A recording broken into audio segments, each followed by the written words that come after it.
আসসালামু আলাইকুম। এই ভিডিওতে আমরা শীট 2 এর ই নাম্বার যে প্রবলেমটা সেটা হচ্ছে ম্যাক্স তা নিয়ে আলোচনা করব। তো এখানে হচ্ছে আমাদেরকে একটা নাম্বার দেওয়া থাকবে n এন্ড আমাদের n নাম্বারের একটা অ্যারে দেওয়া থাকবে। তো আমাদেরকে কি বলা থাকবে, আচ্ছা সরি, এখানে n সংখ্যক নাম্বার দেওয়া থাকবে এন্ড আমাদের বলা লাগবে এখানে ম্যাক্সিমাম আমাদের নাম্বার কোনটি সেটি আমাদেরকে প্রিন্ট করা লাগবে। তো দেখো আমাদেরকে এখানে দেয়া থাকবে আমাদের 5টা আমাদের নাম্বার দেয়া থাকবে। তো আমরা n নিব 5টা, অর্থাৎ লুপের মাধ্যমে আমরা ইনপুট নেওয়া দেখেছি। তো আমরা ইনপুট নিব 5 বার। তো আমরা এখান থেকে যে 5টা সংখ্যা দিবে তার থেকে যেটা সর্বোচ্চ, অর্থাৎ 8 হচ্ছে এখানে সর্বোচ্চ, সেটাকে প্রিন্ট করা লাগবে। তো আমরা লুপের মাধ্যমে ইনপুট নিব, অর্থাৎ ধরো আমরা এখানে 5 দেওয়া রয়েছে, তো আমরা হচ্ছে এখানে প্রথমে একটা n নিয়ে নেব, দেন আমরা 1 থেকে n পর্যন্ত ধরো, তাহলে আমরা যদি ইনপুট নিই তাহলে 5টা ইনপুট নেওয়ার পর আমরা কাজ হচ্ছে সবচেয়ে ম্যাক্সিমাম এলিমেন্টটা বের করা। তো আমরা এখানে কি করতে পারি, আমরা এখানে দেখো আমাদের n নাম্বার কত থেকে কত দিতে পারে, 0 থেকে 10 টু দি পাওয়ার 9 পর্যন্ত। তো এখানে সবচেয়ে লোয়ার নাম্বার কোনটা দিতে পারে, সেটা হচ্ছে 0। তো আমরা ম্যাক্স একটা ভেরিয়েবল নিব, ম্যাক্স। এই ম্যাক্স ভেরিয়েবলের মধ্যে আমরা সবচেয়ে কম যে নাম্বারটা দিতে পারে তা রেখে দিব। তো আমাদের এখানে সবচেয়ে লোয়েস্ট নাম্বার হচ্ছে 0, তো আমরা 0 রেখে দিব। যখনই আমরা লুপের মধ্যে আমাদের ইনপুটগুলো নিব, ধরো আমরা এখানে 1 নিব, 8 নিব, 5 নিব, 7 নিব, 5 নিব, তো এই নাম্বারগুলো নেওয়ার সময় আমরা চেক করব সে কি ম্যাক্স থেকে বড় কিনা। যখনই আমাদের নাম্বারটা ম্যাক্স থেকে বড় হবে তখনই আমরা ম্যাক্সকে আপডেট করে দিব। তো ধরো আমাদের এখানে যখন 1 নিলাম তখন আমাদের ম্যাক্সটা আপডেট হয়ে কত হবে, 1 হয়ে যাবে। দেন যখন আমরা 8 নিব তখন সে আবার আপডেট হয়ে 8 হয়ে যাবে, তখন আমাদের ম্যাক্স হচ্ছে 8। যখন আমাদের 5 আসবে, 5 কি 8 থেকে বড় না, 5 তো ছোট, তাহলে ম্যাক্স আপডেট হবে না। যখন আমাদের 7 আসবে, 7 কি 8 থেকে বড় না, 7 এর থেকে বড় না, তাহলে আপডেট হবে না। লাস্ট আমাদের যে 5টা আসবে, এই 5টা আসলেও আমাদের 8 কিন্তু আপডেট হবে না। তাহলে আমরা ম্যাক্স কত পেলাম, ম্যাক্স পাবো আমরা 8।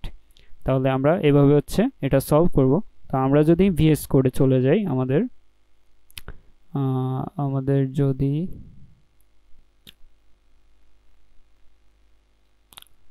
ভিএস করে যাওয়ার পর আমরা কম্পিটিটিভ কম্পিনিয়নে ক্লিক করে দিব।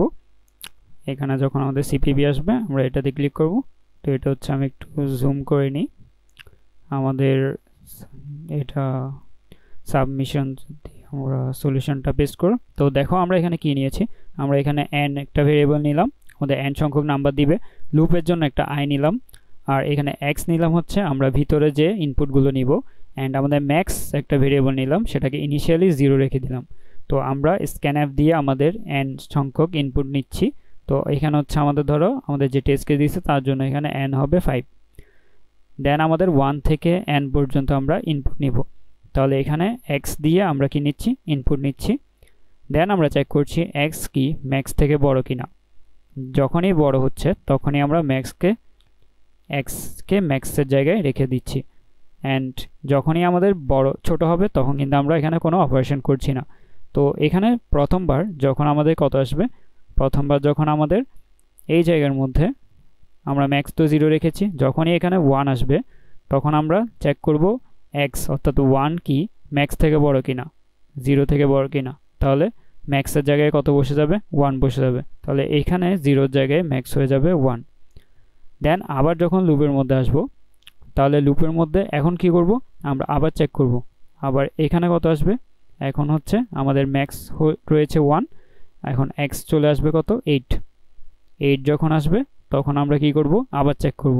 তাহলে 8, x হচ্ছে 8, আর ম্যাক্সে আমাদের কত রয়েছে, ম্যাক্স রয়েছে 1, তাহলে 8 বড় 1 থেকে, তাহলে এই কন্ডিশনটি ট্রু। তাহলে আমরা ম্যাক্সকে আপডেট করে দিব, ম্যাক্স হয়ে যাবে 8। তাহলে আমাদের এখানে কত হয়ে যাবে, ম্যাক্স হয়ে যাবে 8। তো আমাদের এই 1টা চলে যাবে, ম্যাক্স হয়ে যাবে 8।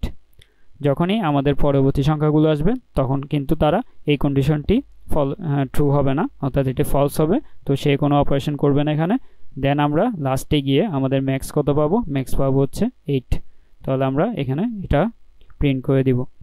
তো আমরা যদি টেস্ট কেসটা রান করে দেখি, তাহলে দেখো এখানে পাস্ট হয়ে গিয়েছে, আমাদের আনসার চলে আসবে। তো এইভাবে হচ্ছে আমাদের ই নাম্বার ম্যাক্স প্রবলেমটি সলভ করতে পারবা।